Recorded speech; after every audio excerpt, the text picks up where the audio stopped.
Hey guys, what is happening? Dan here, aka Nightfox. Today, we get the opportunity to sit down with Chris and Levi of the Ninja Teens. They wrecked the course this year on their qualifying runs on American Ninja Warrior Season 14. But before we get started, make sure to smash that like button and subscribe so you don't miss out on any other interviews with great Iowa ninjas. Guys, how's it going? It's going good. Thanks for bringing us back for year two. Thanks for coming back. So we just saw their run on American Ninja Warrior Season 14. We're going to talk about that a little bit. But first I want to say I'm just really happy you guys got back on. Levi, last year you went out on balance, and it takes out a lot of good ninjas. There's nothing to feel bad about, obviously. It's a hit or miss. Everyone's going to slip up on it eventually. I mean, this year alone there's been a lot of great ninjas that fallen out that could have probably went pretty far too. So. Well, I know watching you guys train here in the gym, once you got the call, you guys trained so hard on balance, and I'm sure you especially, you were like, I'm not going to let that take me out again. Yeah, right after last year coming back, it was right away, and then this year we just built the same obstacle we fell in last year and just practiced it a bunch of times, and anything we could possibly come up with, just making it. Definitely, and practice makes perfect, and that's how you guys have gotten to where you are now, because I know you guys are in here busting your butts all the time. So tell me what it was like getting the call this year, because I think you guys kind of have an interesting story.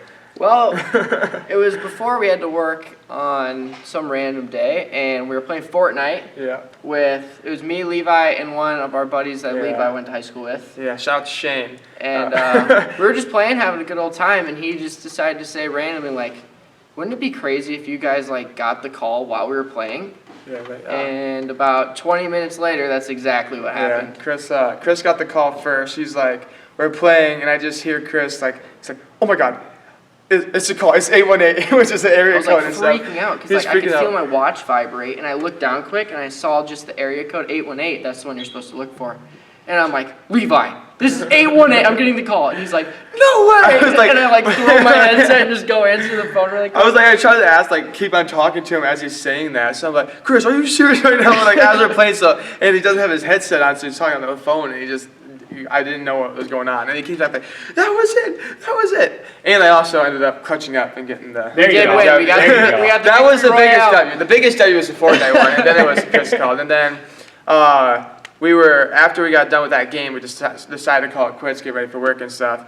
And then I was just talking to Isaiah Barney, which you guys probably seen him. I was just talking to him, and I looked. I was FaceTiming our group chat. It was Chris, Jackson, some other ninjas. We're all FaceTiming, and I see the 818 number pop up on my phone, and I'm like, no way. And I go I try to scroll out of the Snapchat face chat and click on the other one. Click on the 818 call, and I actually hung up on him. And I was like, oh God. So I got out of the Snapchat one. I called her right back, I'm so sorry. I didn't mean to hang up on you.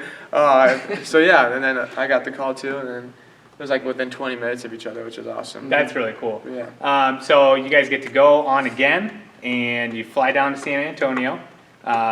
You got your whole Ninja Teen vibe. I'm sure you did your whole hero shots together and everything. Yeah. So which one of you guys ran first down there? I did. I was 14th out of pretty 73 early. or something. I was very early, which I wasn't too excited about, just because I went early last year. I was I'm super superstitious. I'm not superstitious. I'm a little stitious.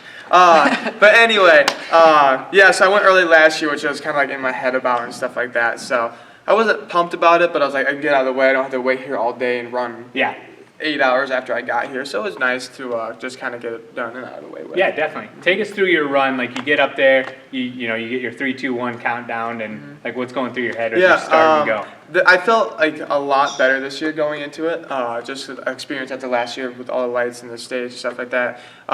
Felt super good. First obstacle, striding steps.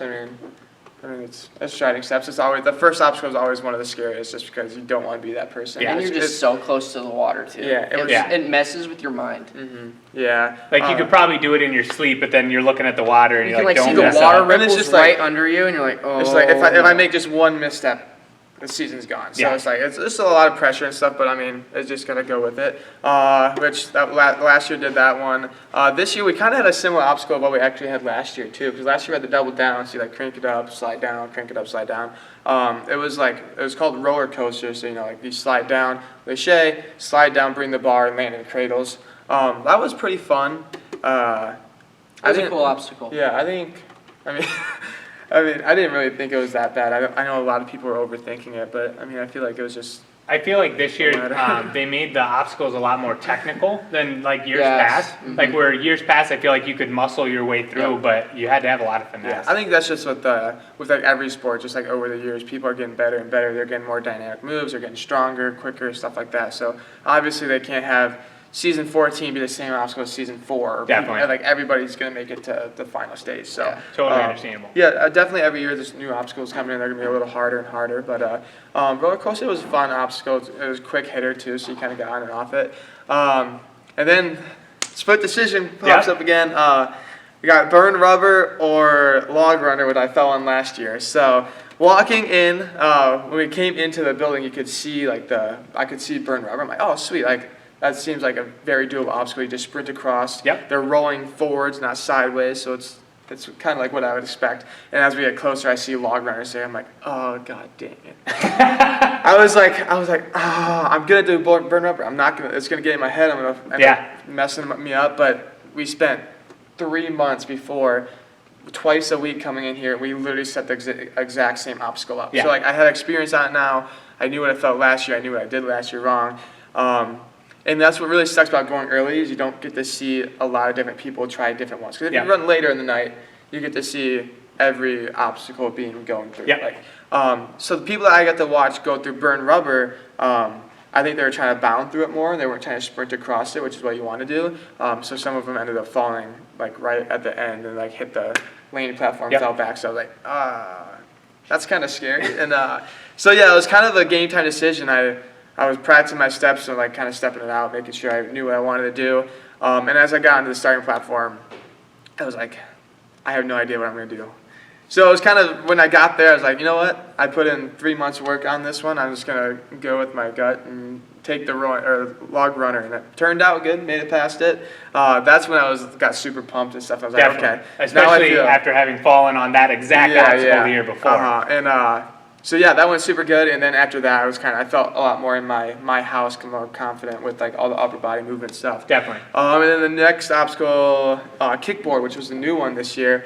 It was kind of weird looking at it. Like I didn't feel uncomfortable on it. It's just kind of awkward, just because there's a lot of like laches where your head's kind of like in the way. Yeah, I really like the concept of it. It was a cool like idea, but it was really awkward just because like the board. You had to lache to this disc, but the board was 3 inches above it, so you can't go too high. Yeah. Otherwise, your head's just going to smack into it. There's a lot of people that actually hit their head too. But I really like the concept of like kicking it, like you have to push it up out of the way and lache to it. The disc, I wasn't like too worried about because it wasn't a wobbly disc. It was spun. So like even if you grab the front side, if you have a good pinch grip, you could just keep going. You were going to be able to hold it. Same thing going to the next board, and then on mine actually, when I kicked it once, and I went to kick it, and I only kicked it with 1 foot. So like the next disc wasn't a full disc; it was like cutouts in the middle, so it was like just sides. So I kicked it with 1 foot, and it spun around. So I had to take an extra swing to reset it, and then by that time I still felt pretty good, but I know like. You overgrip everything. Like there's no matter what you tell yourself, like you're gonna squeeze on hard as you can, just because like if you fall on it, it's over. There's just so much pressure, like you're gonna overgrip. Yeah. So many lights pointing at you, cameras. The crowd's there this year, so that added a bunch of it. And and then going on obstacle 5, the salmon roll, which I love that obstacle. That's such a cool obstacle, but like I said earlier, it's a very good benefit to be running later because you can see people run through it. Yeah. When I went through it, I think I only saw 1, maybe 2 people go through that one. So when I started going, I went super slow. Like I think I probably was on there for like a minute, probably. So like almost half of my time I spent on that obstacle just because I was so scared of like overshooting or pushing it up and it not like hooking and it coming back at me. Yeah. But yeah, so going through it felt good. I was like one-hopping everything, one hop. Big swing, and then went over the first gap. The second gap was a little bit bigger, right? First gap was a foot. I think the second one was 1.5 feet. Yeah, so it's just a little bit bigger, but it's just, since it's rolling back and forth, it's kind of hard to get your swing going. So like, I tried to get my swing, and I was like, I couldn't get it right, so I was like, I just had to go for it. I was like, I knew at that point that I was probably moving on to the next round, so I was like, If I get it, great. If not, I mean, I'm still probably going to move on. So I just decided just to throw it up as hard as I could. So I just got my hips up and kind of throw it, and it hooked on me. And then for some reason, I was like, I just want to get off of this. So I did like a lot. Everybody else, when they hooked it, they moved it a little bit further so it would lock off at the end. I was like, nope, I'm going to move it once, and I'm going. So I was like, my dismount, for some reason, I thought it was a lot closer than it was. But like, I like built my swing up, and I launched, and I was like, oh God. And I got to like lay out kind of. So I thought he was falling on that dismount. It was so far, and he just got this big kick for no reason. I'm like, what are you doing? Just move it one more rung. But I still got it and stuff. And then the moment I've been waiting for past 2 years. Last year, we still did quite a bit of mega wall training last year, and I mean, obviously that didn't pay off for me. I mean, we didn't make it there. But this year, the night before we flew down, we went up to a gym in Minnesota because they have a mega wall up there. So we trained that. We did like same thing as the show. Like you don't get to warm up at it at all. You get to do some squats, jump squats, warm up, run through a course so you're tired, and then hit the mega wall. I got it super easy my first try, which I felt very confident on. Then we kept on going through, and then we just did mega wall by itself just to get tired and do it. I think throughout the probably 30 tries maybe. I missed it like once or twice, and I was like trying to. It was dialed in. I was trying to work my steps up, so I think like all the box jump workouts we did here really paid off and stuff. So took all my time I needed on that, wiped my shoes off and stuff. Chuck Taylor's came in handy and got up. And I mean, I felt very confident going up. I think my second to last step, I was like, uh-oh. But then my last one, I felt super good. Like it just caught, and I just threw it up. So yeah, that was hype. That was hype. Yeah. Getting I up can there. imagine, just like you've put all that work in for that specifically, so you get there and you know you've put in the work. So especially it was like that much, like 10, easiest 10 grand ever made. Like I literally like have fun working out for it and stuff. Get there and like there's not a lot of people. Like this year, there's a lot more, but the day I competed, I was the only one to be able to make it, which is super cool to like see all that hard work posted. And like I'm having a great time, and I'm getting paid like some big bucks out of it too. Definitely. So it's amazing. It was super hype. I threw my headband up to give a noggin buzzer, and I lost it in the trussing. So I had to after everything was all said and done, I had to get like the casting and all that stuff to climb up the trussing and get it for me because they wouldn't let me do it. So it was like. That was kind of sucked, but it was cool though. And then the protein shake on the top. That was pretty cool. I like that. That was awesome. That was a plan for a while. I think it was like when we got called and we had like our story producers call us. We were like, so like protein shakes and stuff like that. I think we just put one on top of the word ball, and they're like, yeah, that sounds good. So I mean, I think both of us pretty much almost forgot about it. Like you're just so in the moment, just up there yelling. You're looking down at everybody, seeing everyone cheering for you. It just feels amazing. And like as I turn around once I see it, I'm like, oh, that's right. And I grab it and start drinking it. But that's how my one went. So that started. I think I was the first of our group. Yeah, I think you were. Yeah, I think I was the first of our 12 people that made it down there to go. So it really kicked us off really strong. So yeah. So Chris, you were later in the afternoon, right? Yeah, I was like 63. So you had to like 63. watch everybody else go, and then you finally got your shot. Like, was it hard waiting all day? Especially you saw Levi and how good his run was and the mega wall and everything. Originally, I was like pretty happy to go at the end just because I like to watch other people do it. But since Levi was so early, like watching him succeed, I should say. I was like, oh, it'd just be nice to get it done with and like not have to worry about it for the rest of the day. Yeah. And then I just found myself like worrying about stupid things, like these little things I shouldn't be worrying about. But overall, I would say I was pretty happy with how late I was running. Yeah. And talking with you here in the gym, I remember you said you had to warm up for like 2 hours. Yeah. So since Ben and Scott weren't there yet, they got there a little late and they were running like 15 people before me. And since Ben's a teenager, he has a curfew. They're like, we might bump Ben up, or we might bump you up, so Ben can watch you on the sidelines. So you just stay ready, warm up. So I was just warming up for like an hour and a half, 2 hours, make sure they didn't bump me up, and they never did. So. Yeah. Do you think that contributed to your run? I don't know. I was kind of worried that I was going to over warm up and be tired. Yeah. But obviously it wasn't. Yeah. Too big of a problem. So take us through your run. So you get up there, like you said, the water's right there. Like, what's going through your mind? So I actually didn't feel very nervous at all. Like on the starting platform last year, I was about to poop my pants just because it was the first year doing everything. There wasn't even a crowd last year, and I was like, okay, that should help, but it didn't. This year there was a crowd, but my confidence was just through the roof after last year's qualifying, and we had the same balance and all that stuff. So I wasn't really nervous, and we had so many people from like our gym be there. I think that helped took away like a lot of my nerves just because there's so many people I recognized.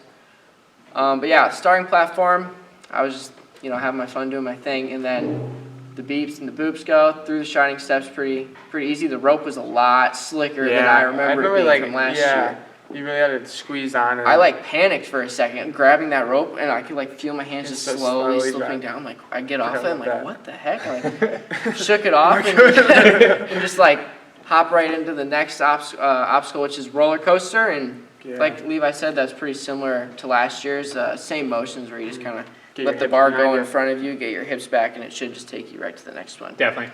It is really technical compared to previous years just because you have to take that bar with you from the second to the third one. Yep. I think as long as you're confident, you sell out for it though, you just have to bringing trust it with you. Yeah. There's a lot of people that kind of hesitate and then they got caught in it, and it'd be a little harder to transition over. But yeah, these courses are just a little more technical every year just because these athletes are getting stronger and stronger. Definitely. And typically it's a 6 obstacle course, so you can only make the course so hard, right? Yep. So the other way to get them out is make them technical. Little technical fails is what took out most of the people this year, I'd say. Mm-hmm. So after that, it's the split decision, which was burn rubber or log runner, which very easy decision for me since I got through log runner last year. I'm okay, 100% doing that. Know how it feels, everything's good. I get to log runner, get through it pretty easy. I literally felt like I was just walking on the ground. It didn't feel like they spun at all. So I was really happy about that. Like Levi said, that's pretty much the only point that I kind of let myself relax a little bit, celebrate with the crowd for a couple seconds. And then after that, it's kind of just locked back in. To kickboards, I was really excited to try that one just because one, it was a new obstacle, and two, I kind of like the concept of it, kicking the board up and catching the disc, which spun and stuff. So just kicked the first board, caught it, and then so you kick the first board to the big disc, and you have to go off to the side. No, you go forward. You go forward, then you go off to the side. That's where people can try that, because you can't just go straight up. You kind of go out. And then there was a trapeze bar that you could use to kick the next one since it was a little farther away. Yep. And I kicked that one with my first kick, and luckily the steering wheel that had slots only on the sides that you can grab was still straight for me. So I just used that same backswing to grab it. To just go, yeah. So that saved me a lot of time to compare to what other athletes did, where they just had to stop, completely use their foot to set it to where they want, and then build up the swing again. So I saved a lot of time on that. And then the fifth was the salmon roll, which I was really excited to try because, again, another new obstacle, and it's just the concept's so cool. Rolling it and the bar tech, I just love that stuff. Yeah. So my plan was to go faster on it than I did, get a big skip right away and let it roll and kind of take me to the next one. But I panicked, and I'm I feel so good right now, I don't want to go out like this. So I just stopped and just took a bunch of little moves and got through the first gap pretty easily. And then that big gap is what everyone was falling on, so I was kind of freaked out about it. So awkward. So I get there, get a little swing, and then just throw on my back swing, my feet just go to the back of my head and just throw straight up pretty much and just hope for the best. And I got it in there, moved it one more, unlike Levi. So I could get a little easier dismount, and dismounted, and I was I didn't know to do the mega wall or the normal wall, so I was telling Jackson and Levi on my sideline, I'm if I'm anywhere close to the fastest time, just tell me to go right to the wall. I said, if I'm anywhere close to top 3 times, just tell me to go up. Which the night, when we were doing it in Minnesota, he was getting his fingertips consistently around. I was able just to hang on to it one time, so I'm I'm just hoping for adrenaline rush come in, just an extra one lucky footstep and stuff like that. So it was right on the wall for him. So if I'm nowhere close to the fastest time, I'll give it a shot. I have nothing to lose. Yeah. Why wouldn't you give it a shot? So I really didn't have the urgency to get the fastest time either. I felt I was just having a good time, going. And then I dismount and I look over and Jackson and Levi are go! go. So I like panicked for a second, and then I just run up the wall. I was like, he was like on the last move to the salmon ladder, and me and Jackson was like, you just go the fastest time. We're like, you gotta go. And he looks over, he's like this, and we're like, just go. And then he like is still looking at us, and I'm like panicked for a second. what are you doing? Just go. So yeah, I got up the wall at like 145 or something, and I was going so fast up the wall, I almost hit the buzzer with my hand, and I like stopped myself like this, and then I did the target buzzer. So. Yeah, it was really fun course. It didn't feel like I was going as fast as I did, but I think that's just the pressure and like. Especially like if you're going smooth, you're like being really efficient. You don't feel like you're taking a lot of time, and that's maybe just makes you go faster. So like I said, smooth is fast. Just keep on moving through it. Try to stay as calm as you can, and your time's gonna come with it. Definitely. And in watching your run, I noticed you weren't taking a lot of time in between obstacles. Like you were just on to the next one, focused. Like you said, you took a little break after balance because like everybody's pumped to get through balance. Yeah. But other than that, like you were just on to the next obstacle. So I think that probably helped a lot too. With your time as well as being efficient. So yeah, like I think I finished at like what 3. I think you were just over 3. Just over like 302, 303, and like I took. Like between, I think the only obstacle I didn't really take any time between was a 1 and 2. Like I went straight up to roller coaster and went down it, but then like balance, I was like, oh, here we go. And then I took a while, like just like walking up, I was leaning towards burn rubber, but I was like, I've done this hundreds of times. I did it last year. I kind of know how I felt, so I just kind of went straight into it. I definitely like took myself, caught my breath, made sure I was ready to go, and then went across. And after that, I like celebrated hard, like big time. And then like obviously like I took 30, 40 seconds getting ready for a mega wall just because you only get one shot. So yeah, definitely. Exactly. I mean, they give you that 30 seconds between the dismount and up the warped wall. So especially for him getting up to 18 foot, like you might as well use it. Get your legs as fresh as possible. Yeah, for sure. Okay, so you guys both got buzzers, and you're going to be moving on. Noggin buzzers, noggin buzzers. And you got some protein shakes at the end. Oh, yeah, that's true. I thought it was really cool when you ran up the warp wall with him, too, afterwards. That was one of my like highlights of it. Like, even, like, getting mega wall is awesome, but, like, being able to celebrate, like, him getting fast time, me being the only mega wall, like, just like so Ninja cool. Teams, like, kind of Such take a good over. day. Definitely just left your imprint. Celebrate on the top of the warped wall together was probably, like, one of, like, that was the highlight of my That's trip, probably, like, one of my top, like, Ninja, like, just memories in general, like one of the top ones. Like us 3 years ago would never imagine like that moment right there where us is just right there. Barely getting across monkey bars. Going from that to I'm fast like getting time, goosebumps. mega wall. Like it's crazy. So yeah, it was awesome. No, that's cool. I've loved watching you guys grow because like you said, like it wasn't easy when you guys first came here, and it's not easy for a lot of people. You see them come in and try, and then they give up. But like to see you guys stick with it and put in all the time and effort, I'm just really happy to see it pay off for you guys. Appreciate it. Yeah, just trust the process. You know, I mean, it's just like anything else. You're not going to be the greatest at it right away. I mean, if you are, good for you. I wish I was make it last. But like, I mean, obviously, like you just got to work for it, and I think it pays off better in my opinion. Like, like knowing that you like worked for it and you received it back, it really pays off. Yeah, definitely. Okay, so now you guys will be going to LA, and that'll be at night. So you like flipping your schedule at all? We'll be flipping the sleep schedule, sleeping anywhere from like probably 3 a.m. to 7 a.m. ish. Anywhere within that range is where we'll be going to bed. Yeah. Pretty much the plan is to go to bed up until we have to work in the afternoon.